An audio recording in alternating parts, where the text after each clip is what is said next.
profession artiste plasticien. Ahmed Ouattara crée des fresques et des articles décoratifs et utilitaires à partir d'objets de récupération.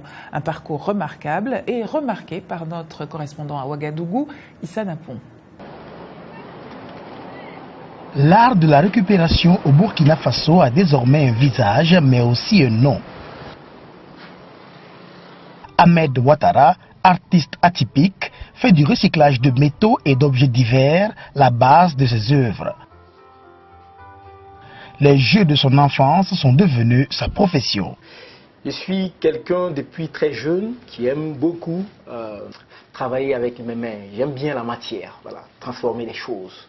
Et petit à petit, je crois que j'ai commencé à faire même de la crèche à des petites voitures, un peu en fer fil forgé. Tout ça, je suis passé par là. Avec du métal et du plastique récupéré et des teintures locales, l'artiste connaît beaucoup de succès, mais il n'oublie pas ses débuts difficiles. Je me suis heurté à un problème, c'est que l'art contemporain étant naissant en Afrique, c'était pas évident. Donc rapidement, c'est plutôt l'étranger qui m'a beaucoup découvert. Les États-Unis, l'Europe, l'Asie, tout ça, c'est des endroits que j'ai foulés, j'ai fait plein d'expositions, je suis représenté maintenant dans plusieurs pays. L'idée, c'est de montrer qu'à travers l'art, nous pouvons créer des emplois. Ouattara a été nommé meilleur jeune designer de l'année 2015 et décoré par le gouvernement burkinabé. Il se sent pousser des ailes. Je me sens comme une personne qui a mission, qui doit absolument sortir du noir, vraiment ce que nous avons comme potentiel. Donc tu as ces amulettes là un peu dans un encart noir, un peu pour montrer un peu le pouvoir très fort. J'utilise un peu les idéogrammes d'Ougon. C'est des symboles africains en fait, voilà. Ça par exemple c'est le tourbillon, le symbole des ancêtres, etc. J'aime bien utiliser ça pour un peu ajouter ce caractère un peu très mystique et tout ça, voilà. Donc c'est un peu ça. Et puis les cordes qui sont là, qui pendouillent, qui représentent un peu toute l'énergie que... Hein, voilà. Après c'est très abstrait, donc chacun peut percevoir à peu près ce qu'il veut. Alors ça c'est une nouvelle chaise, un fauteuil que j'appelle Mousseau. Voilà, donc c'est une chaise qui a été réalisée avec des matériaux de récupération, mais également aussi avec des fils de nylon. Et une technique très connue ici qui est utilisée. Il est très important d'utiliser les savoir-faire locaux. Beaucoup de choses ont changé. D'abord, j'ai beaucoup voyagé et j'ai beaucoup vu. J'ai discuté avec des personnes très intéressantes. J'ai discuté avec des sommetiers dans ce domaine. Tant qu'on est bien organisé, je crois que le succès est quasiment assuré. Le tout maintenant, c'est de pouvoir maintenir le cap et puis d'inspirer les plus jeunes qui arrivent. Le futur s'annonce prometteur pour Ahmed Ouattara, ce vendeur de rêves qui garde les pieds sur terre. Wow, beautiful comme on dit en anglais. Si seulement je pouvais faire ce qu'il fait là, je ne serais pas ici. Mais si, tu pourrais faire la même chose, mais sur le plateau. Ah oui, c'est vrai, pourquoi pas. Mais dis donc, pour comprendre un peu mieux cette manière de produire de l'art, ce que c'est qu'un artiste plasticien, ce que c'est que l'art plastique, nous avons demandé à un spécialiste d'en parler avec nous. Olivier Sultan, merci d'être là. Vous êtes commissaire d'exposition et directeur de l'association ArtZ qui promeut l'art contemporain africain. Nous venons de découvrir Ahmed Ouattara, jeune plasticien burkinabé, mais il est loin d'être le seul sur le continent. D'où vient, selon vous, l'essor des plasticiens en Afrique depuis, je dirais, une petite dizaine d'années? Oh, ça fait même une trentaine d'années qu'en fait les artistes africains sont sur la scène de l'art contemporain. Et ils ont toujours été là depuis même le début du XXe siècle. On parle beaucoup de l'influence de l'art africain sur Picasso. Il y a eu également l'inverse, mais on en parle peu. Ah, c'est-à-dire? Il y a des artistes du temps de Picasso, au début du XXe siècle, qui étaient connus. Il y a des Nigérians, il y a des artistes même au Sénégal, qui ont eu des expositions, notamment à New York, à Londres, dans les années 20-30, mais on l'a oublié, on l'a passé au silence, on l'a passé à la trappe.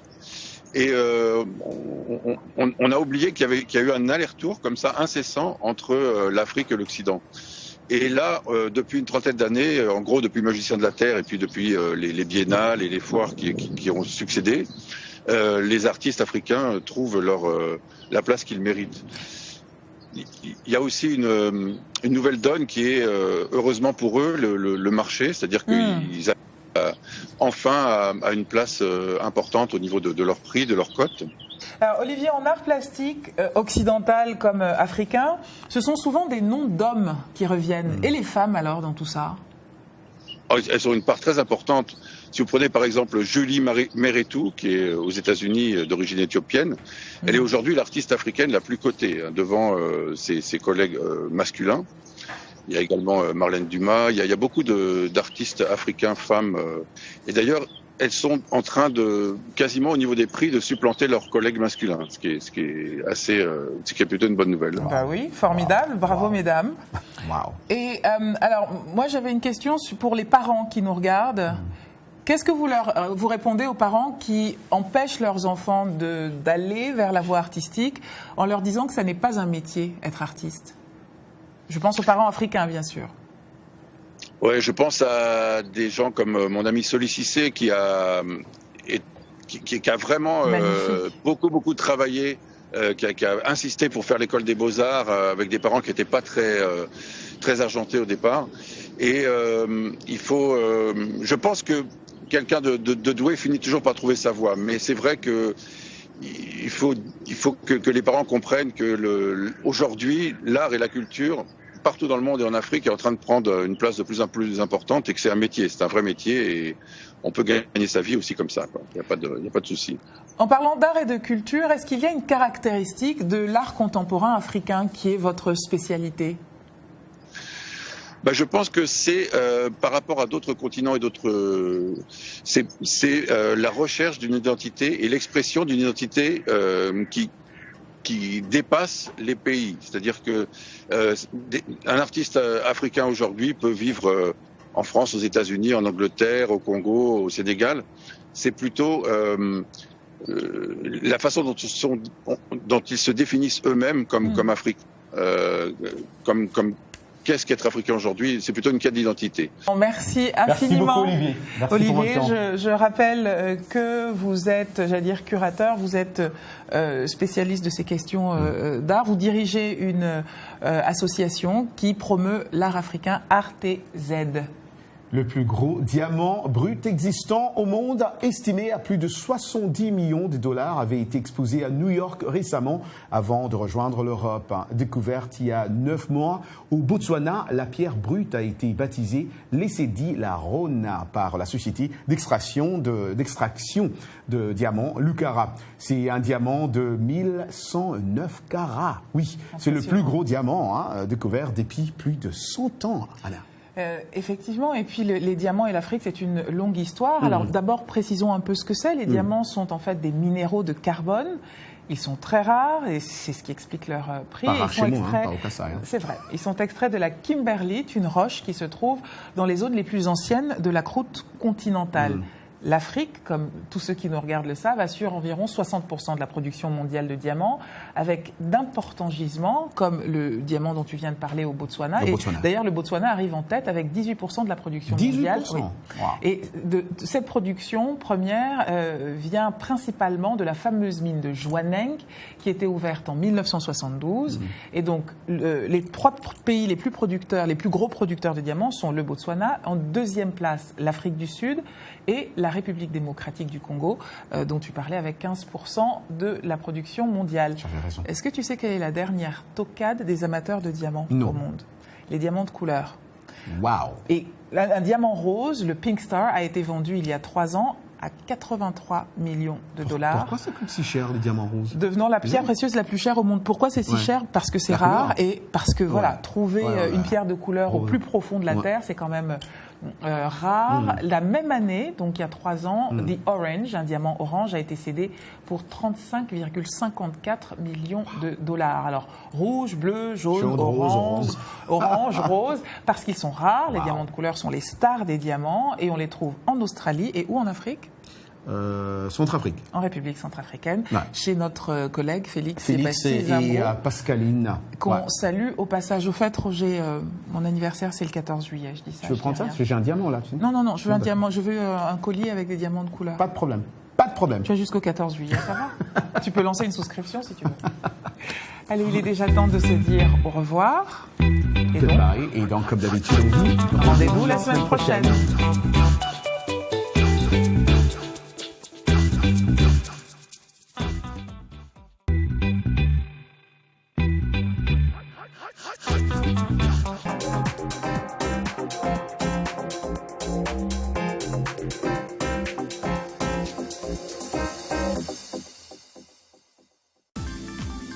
La VOA sur votre portable avec l'application Mobile Streamer. Écoutez nos programmes n'importe où, quand vous le voulez. C'est gratuit avec Internet.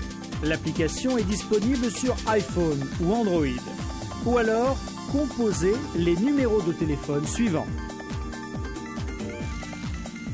VOA Afrique, 24 heures sur 24, sur votre portable.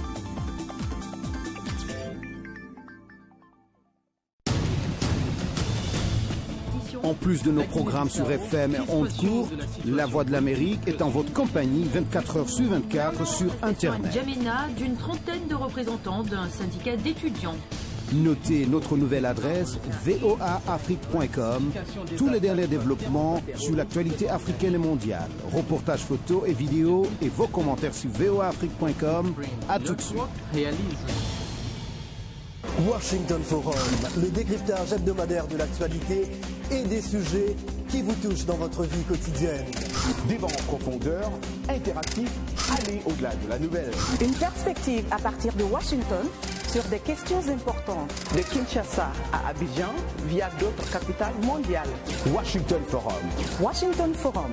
Depuis Washington jusqu'à chez vous, en passant par d'autres parties de la planète, Washington Forum, votre rendez-vous sur la VOA.